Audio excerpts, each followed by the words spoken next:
नमस्कार। Class 11th geography annual paper 2026 इसका अध्ययन करते हैं। ये एग्ज़ाम हुआ है board of school education Haryana. इसमें जो क्वेश्चन है वो CBSE के लिए भी काम आएंगे। ठीक है, तो देखते हैं कि इसमें कौन से क्वेश्चन आए थे और उनका क्या उत्तर आपने देना चाहिए।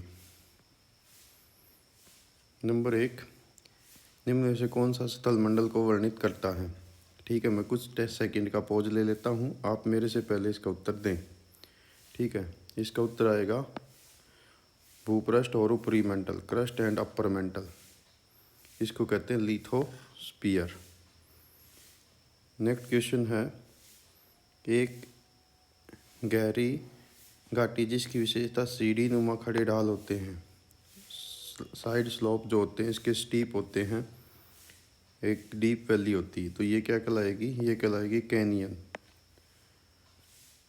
नेक्स्ट है, वह वायुमंडलीय परत जो मानव जीवन के लिए महत्वपूर्ण होती है, ह्यूमन बीइंग के लिए इम्पोर्टेंट है, वो होती है अक्षोभ मंडल, ट्रोपोस्फियर, क्योंकि इसमें सभी प्रकार के अक्षोभ होते हैं और इसी में ऑक्सीजन गैस पाई जाती है, इसी में नाइट्रोजन आदि गैस होती हैं जो जीवन के लिए ज़रूरी हैं।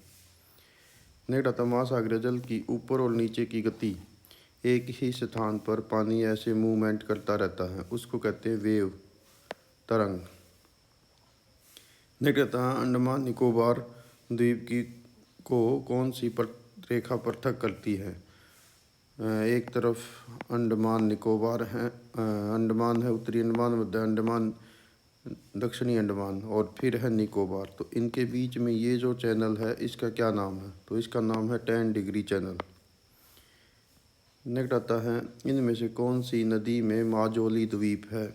जो सबसे बड़ा नदी द्वीप है वो है ब्रह्मपुत्र नदी में, आसाम में।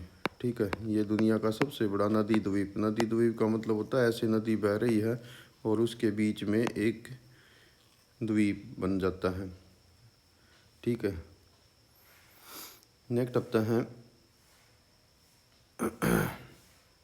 इनमें से कौन सा कारक दिए गए कथन भारत की जलवायु मानसूनी प्रकार की है, ये सही है। भारत हिंद महासागर और हिमालय के बीच में स्थित है जो मानसूनी हवाओं के निर्माण और उसके पैटर्न को प्रभावित करता है।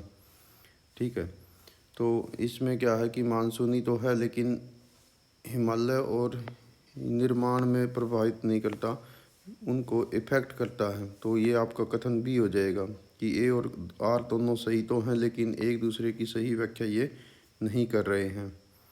इसी प्रकार से नेक्स्ट क्वेश्चन आ जाएगा आपका, निम्नलिखित अभिकथन या विचार कीजिए। कह रहा है, एक विषय के रूप में भूगोल के दो व्यापक श्रेणियों में वर्गीकृत किया जाता है, एक फिजिकल ज्योग्राफी, एक ह्यूमन ज्योग्राफी। ये कथन सही है। नेक्स्ट, मानव भूगोल विशेष रूप से पर्यावरण कारकों से संबंधित है, ये कथन गलत है। तो आपका हो जाएगा सी, अभिकथन सत्य है लेकिन कारण असत्य है। ठीक है, क्योंकि मानव भूगोल का संबंध पर्यावरणीय कारकों से नहीं है, उसका संबंध ह्यूमन कारकों से है। पर्यावरणीय कारकों का संबंध जो होता है वो फिजिकल ज्योग्राफी से होता है। नेक्स्ट इसी प्रकार से क्वेश्चन है, वन्य जीव संरक्षण अधिनियम कब पारित हुआ। ये हुआ था 1972 को, 1972, wild life protection act. Next कहता है, राजस्थान का एरिया कितना है। राजस्थान भारत का सबसे बड़ा क्षेत्रफल में कौन सा राज्य है, तो उसका आंसर आएगा राजस्थान। ठीक है, राजस्थान भारत का सबसे बड़ा राज्य है जिसका कुल एरिया 3,42,239 किलोमीटर है, स्क्वायर किलोमीटर आप कह सकते हैं। नेक्स्ट छोटे क्वेश्चन थे, भौतिक भूगोल के उपक्षेत्र में जैसे आप बताओगे क्लाइमेटोलॉजी, जियोमॉर्फोलॉजी, सॉइल जियोग्राफी। ठीक है, तो इस टाइप्स के आप बता सकते थे। सुनामी क्या है, ये ग्रेट हार्बर वेव्स कहलाती है, जापानी भाषा का शब्द है जो समुद्रों में उत्पन्न होकर और किनारों पर बहुत ऊंची हो जाती है। निर्गता जैव विविधता, जीव जंतुओं में पाए जाने वाली विविधता को जैव विविधता कहते हैं। डेल्टा और ज्वार नदमुख में क्या अंतर है। जब नदियाँ समुद्र के किनारे पर पहुँचती है और त्रिभुज जैसी आकृति में बटकर सेडिमेंट का डिपॉजिट कर देती है, उसको डेल्टा कहते हैं। ज्वार नदमुख से एक संकरी खाड़ी होती है जिसमें नदी जो है अपना साथ लाए गए सिल्ट को जमाव नहीं कर पाती। Sundarban delta, Kaveri delta, Mahanadi delta आप बता सकते थे उदाहरण के रूप में। और ज्वार नदमुख में नर्मदा और तापी का ज्वार नदमुख आप इसको बता सकते थे एस्चुरी। पूर्वी घाट पर अधिक डेल्टा है भारत में, पश्चिमी तट पर कम डेल्टा है। नेक्स्ट, बायोस्फीयर रिजर्व क्या होते हैं? वे क्षेत्र जो जीव जंतुओं के लिए संरक्षण के लिए रिजर्व किए जाते हैं, उन्हें बायोस्फीयर रिजर्व कहा जाता है। नेक्स्ट, मानसून का प्रस्फोट क्या है? दक्षिण भारत में केरल के मालाबार कोस्ट पर मई के अंतिम सप्ताह में या जून के फर्स्ट सप्ताह में अचानक से बारिश का शुरू हो जाना मानसून बरस्ट या मानसून प्रस्फोट कहलाता है। नेक्स्ट, भूकंप क्या है? भूमि का कांपना भूकंप कहलाता है। आपदा प्रबंधन, ये board of school education Bhiwani में तो है ये चैप्टर, लेकिन ये CBSE में नहीं आता है। CBSE में इस पे प्रोजेक्ट बनता है। वैसे बता देते हैं, डिजास्टर आपदाओं का प्रबंधन आपदा प्रबंधन कहलाता है। इसमें आपदा से पहले, आपदा के दौरान और आपदा के बाद की एक्टिविटी शामिल होती। नेक्स्ट, महाद्वीपीय विस्थापन सिद्धांत और प्लेट विवर्तनिकी सिद्धांत में 3 अंतर आप बता सकते थे।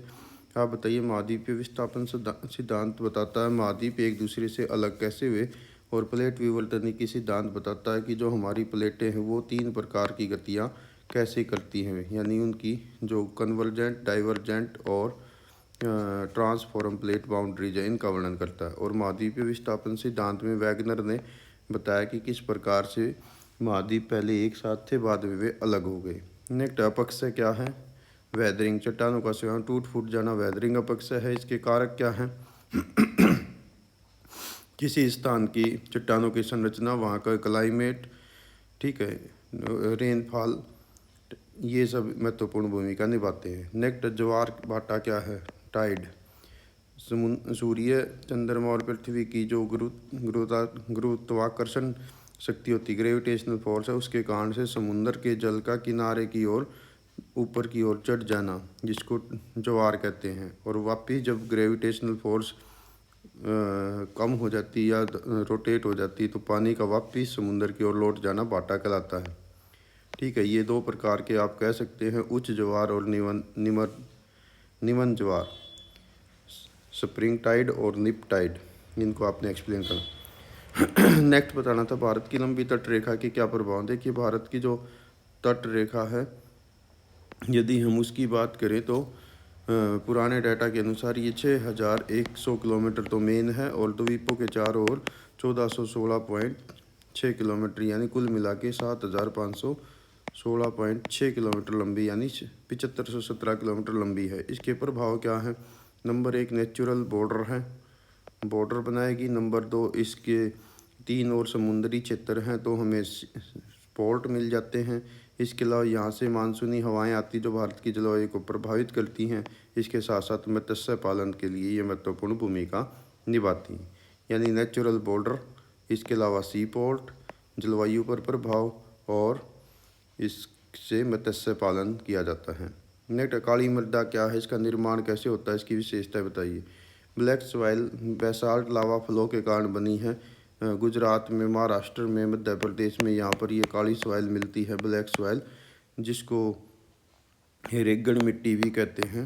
ठीक है, ये भीगने पर निर्माण होता है मैग्मा के फ्लो से, यानी मैग्मा जब ज़मीन के अंदर होता है गर्म मोल्टन वो, तो यहाँ पर मैग्मा कहलाएगा, लेकिन बाहर निकल के जब वो फैल जाता है तो इसको हम लावा कहते हैं। तो ये लावा के कारण बनती हैं बेसाल्ट फ्लो से। इनकी विशेषता क्या है? ये भीगने पर चिपचिपी और सूखने पर दरारों वाली हो जाती है। कपास के लिए सबसे अच्छी होती है, इसलिए इसको कपास की कॉटन सॉइल भी कहा जाता है। इसमें गेहूँ गन्ना भी अच्छे हो जाते हैं। नेक्स्ट है ग्लोबल वार्मिंग क्या है? इसके क्या कारण है? भूमंडलीय कर्त लेवल पर तापमान का बढ़ना ग्लोबल वार्मिंग है। धीरे धीरे पृथ्वी का जो एवरेज टेम्परेचर वो 15 डिग्री सेल्सियस से ज़्यादा होता जा रहा है, इसको कहते हैं ग्लोबल वार्मिंग। इसके कारण है औद्योगिकरण, प्रदूषण, CFC गैसें, इसके साथ साथ अत्यधिक शहरीकरण या जनसंख्या का अत्यधिक बढ़ना। तो ये युद्ध जैसी एक्टिविटी आप बता सकते हैं। नेक्स्ट, लैंडस्लाइड क्या है, इसके प्रभावों का वर्णन कीजिए। पहाड़ी एरिया में मिट्टी का नीचे की ओर खिसक जाना लैंडस्लाइड कहलाता है। इसके प्रभाव क्या होंगे, बहुत सारा मलबा नीचे आएगा तो उसके कारण से जन धन की हानि हो सकती है, नदियों के रास्ते डाइवर्ट हो सकते हैं, भूकंप आ सकते हैं, ऐसे बहुत सारे कारण आप बता सकते थे। नेक्स्ट, बाढ़ क्या है, इसके क्या कारण हैं।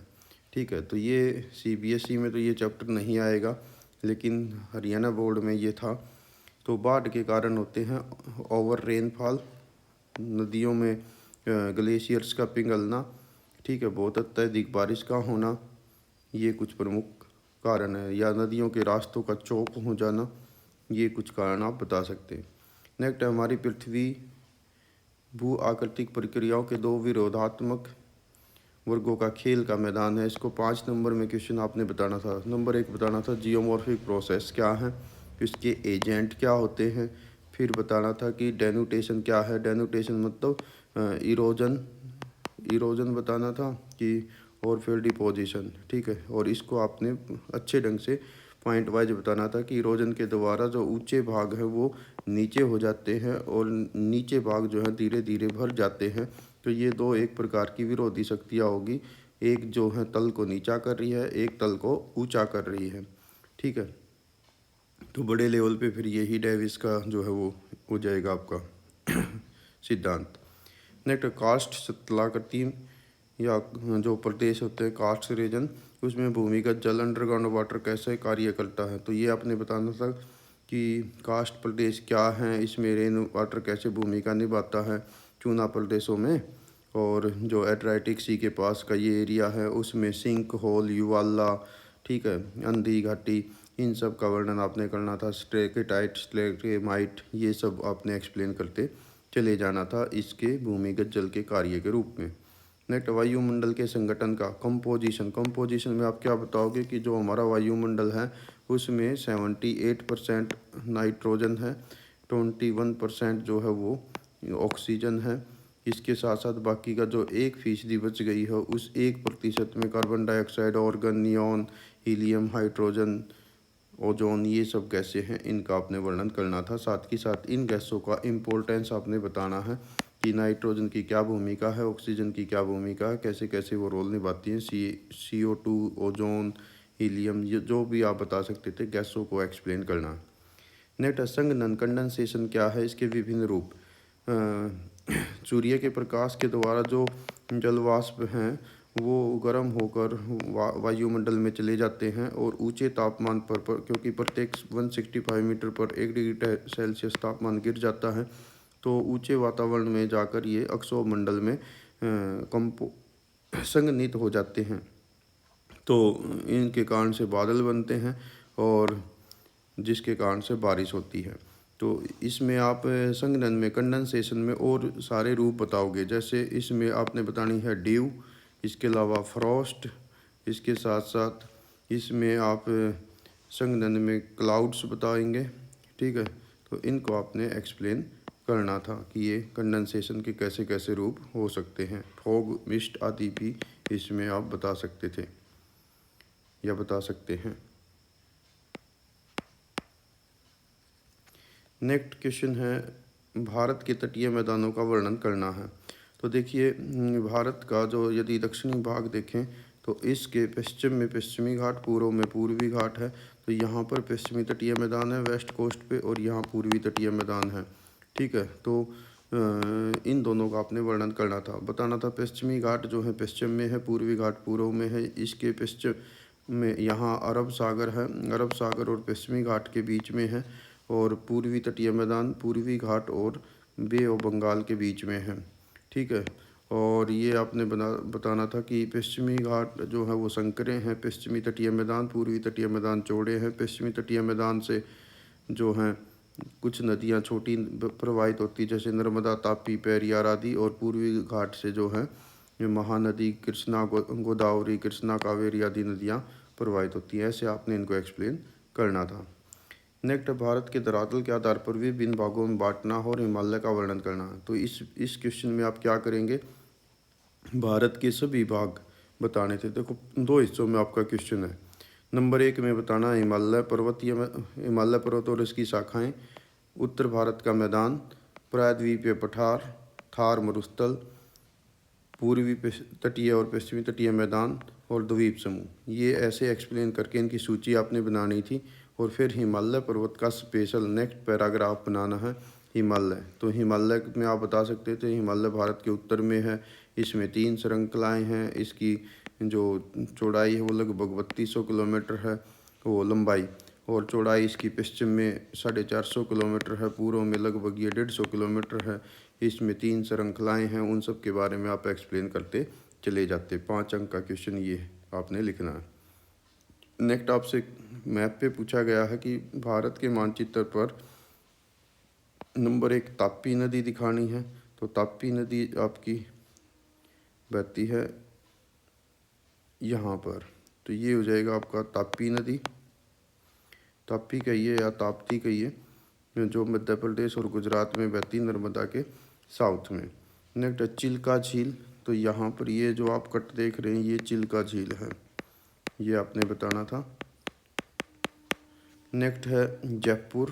तो राजस्थान की राजधानी है जयपुर, इसको कहते हैं पिंक सिटी। भारत के सबसे बड़े राज्य की कैपिटल सिटी है ये।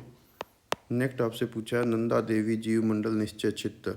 तो नंदा देवी यहाँ है उत्तराखंड में, ठीक है, ये आपने बताना था नंदा देवी। नेक्स्ट आपसे पूछा है कंचनजुंगा।